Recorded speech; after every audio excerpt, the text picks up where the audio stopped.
ଜଙ୍ଗଲ ଭିତରେ ବଞ୍ଚୁଥିବା ଲୋକ ଏବଂ ଜଙ୍ଗଲ ବଞ୍ଚେଇ ରଖୁଥିବା ଲୋକ ଭିତରେ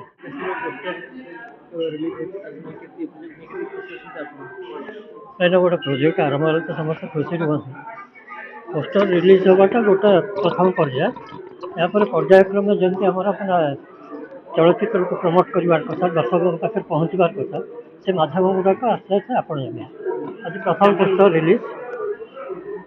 ପୋଷ୍ଟର ଆପଣମାନଙ୍କୁ କେମିତି ରାକ୍ଷାସୀ ନାଁଟା ନେଗେଟିଭ୍ ଅଛି କିନ୍ତୁ ଯେଉଁ ଆକ୍ଟର ଅଛନ୍ତି ତାଙ୍କର ପଜିଟିଭ୍ ରୋଲ୍ ଅଛି ସେଥିରେ ତାକୁ ନେଇ କ'ଣ ପଜିଟିଭ୍ ରୋଲ୍ ବୋଲି କେମିତି ଆପଣ ଭାବୁଛନ୍ତି? ରାକ୍ଷାସୀ ନାଁଟା ନେଗେଟିଭ୍। ରାକ୍ଷାସୀ କଲେ ଭିଲେନ୍ କଥା ଯାଏ କିନ୍ତୁ ସେ ଦେଖନ୍ତୁ, ରାକ୍ଷାସ ରାକ୍ଷାସୀ ଦାନବ ଦେବତା ଏଇଟା ଆମେ ସମୁଦ୍ର ମନ୍ଥନ ସମୟରୁ ବି ଶୁଣି ଆସିଛେ। ପୁରାଣରେ ବି ଅଛି, ଆପଣଙ୍କର ମହାଭାରତ ରାମାୟଣରେ ବି ରାକ୍ଷାସୀଙ୍କର ବର୍ଣ୍ଣନା ଅଛି, ଦାନବ ଦେବତାଙ୍କର ବର୍ଣ୍ଣନା ଅଛି। ଦାନବ ଦେବତା ଯେଉଁ ଦୁଇଟା ଆମର ଯଦି ଜାତକ ଆପଣ ଦେଖିବେ, ସେଠି ଆମ ଲେଖାଯାଇଥାଏ, ପ୍ରତ୍ୟେକ ଜାତକରେ ଲେଖା ହେଇଥିବ ଗଣ, ରାକ୍ଷାସ ଗଣ, ଦେବତା ଗଣ କି ମନୁଷ୍ୟ ଗଣ ଗୋଟେ ଲେଖାଯାଇଥିବ। ଇଏ ଗୋଟେ ଗଣ। ସମୟ ଥିଲା ସତ୍ୟ ଯୁଗରେ ଯେଉଁ ଦାନବ ମାନେ ଗୋଟେ ଲୋକରେ ବଞ୍ଚୁଥିଲେ, ଗୋଟେ ଜାଗାରେ ବଞ୍ଚୁଥିଲେ, ଦେବତା ମାନେ ଆଉ ଗୋଟେ ଲୋକରେ ବଞ୍ଚୁଥିଲେ। କିନ୍ତୁ ସମୟ ବଦଳିଲା, ସତ୍ୟ ପରେ ତ୍ରେତା ଆସିଲା, ଦେବତା ଆଉ ଦାନବ ଗୋଟେ ଲୋକରେ ବଞ୍ଚିଲେ, ରାମ ରାବଣ ହେଇଥିଲେ। ତାପରେ ଯୁଗ ପରିବର୍ତ୍ତନ ହେଲା,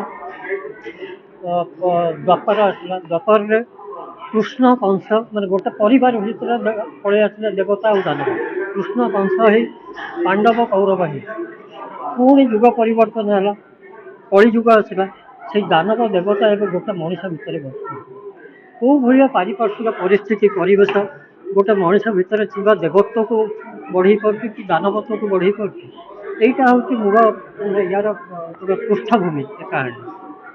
ଆଉ ମୋ ଚରିତ୍ର ବିଷୟରେ ପଚାରିଲେ ମୁଁ କହିବି, ମୋତେ ଚଳଚ୍ଚିତ୍ର ଭିତରେ ଲୋକମାନେ ସେ ଭଲ ପାଇକି ହଉ ବା କିଛି ପାଇଁ ହଉ, ମୋ କର୍ମ ପାଇଁ ହଉ, ମୋତେ ଗଛ ବାବା ବୋଲି ଡାକନ୍ତି। ଜଙ୍ଗଲ ଭିତରେ ବଞ୍ଚୁଥିବା ଲୋକ ଏବଂ ଜଙ୍ଗଲ ବଞ୍ଚେଇ ରଖୁଥିବା ଲୋକ ଏ ଚରିତ୍ର। ତେଣୁ ଜଙ୍ଗଲ ଆଉ ରାକ୍ଷାସ ରାକ୍ଷାସୀଙ୍କର ସମ୍ପର୍କ ଆପଣମାନେ ବୁଝିପାରୁଛୁ। ମୁଁ ଆଉ ବିଶ୍ଳେଷଣ କରୁଛି। ଧନ୍ୟବାଦ।